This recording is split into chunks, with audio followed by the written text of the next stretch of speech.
শুভ সন্ধ্যা সম্মানিত সুধীবৃন্দ এবং বন্ধুগণ।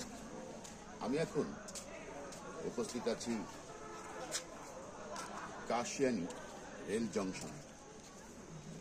আসলে এমন একটি জায়গায় আমি উপস্থিত হয়েছি যেখানে দক্ষিণবঙ্গের একটা প্রাণকেন্দ্র হয়ে উঠেছে। এই প্রাণকেন্দ্র কাশিয়ানী গোপালগঞ্জ জেলার অন্তর্ভুক্ত। আপনারা দেখতে পাচ্ছেন একটি ওভারব্রিজ। এই ওভারব্রিজটি এতটাই শিল্পসম্মত এবং দর্শনীয় হয়েছে যে যা দেখলে সকলের হৃদয় জুড়িয়ে যায়। এবং আপনারা দেখতে পাচ্ছেন কাশিয়ানী রেল জংশনের অত্যাধুনিক কিছু দৃশ্যলিপি। এই কাশিয়ানী জংশনে জাহানাবাদ, রূপসী বাংলা এবং টুঙ্গিপাড়া এক্সপ্রেস এবং লোকাল এই 4টি ট্রেন চলে। জাহানাবাদ যায় ঢাকা থেকে খুলনা এবং রূপসী বাংলা ঢাকা থেকে বেনাপোল এবং রাজশাহী টু টুঙ্গিপাড়া গোপালগঞ্জ।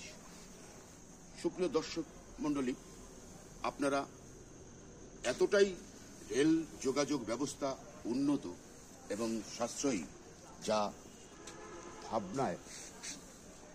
ভাবনার রং তুলিতে আঁকা খুব কঠিন। এই রেল জংশনটি সত্যি এক অসাধারণ বিষয়। জীবনের ঝুঁকি নেই এবং কম খরচে বাংলাদেশের যে কোনো প্রান্তে ছুটে যাওয়ার নামই হচ্ছে রেল। এই রেল জংশনের থেকে আমরা দিক দিগন্তে ছুটে চলি। উন্নত বিশ্বে অনেক রেল স্টেশন আছে। আমরা উন্নত বিশ্বের কোনো চিত্রলিপি আপনাদের দেখাচ্ছি না, এটা কিন্তু গ্রাম বাংলার একটি উপজেলার প্রতিষ্ঠিত সবুজ শ্যামল বাংলাদেশের এক অপূর্ব দৃশ্য হচ্ছে কাশিয়ানী রেল জংশন। আপনারা তারই চিত্র দেখুন। ফ্লাইওভার তথা ওভারব্রিজ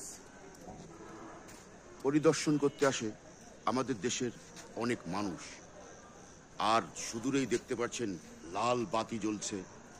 কি অদ্ভুত দৃশ্য, যা কল্পনা রং তুলিতেই আঁকতে হয়।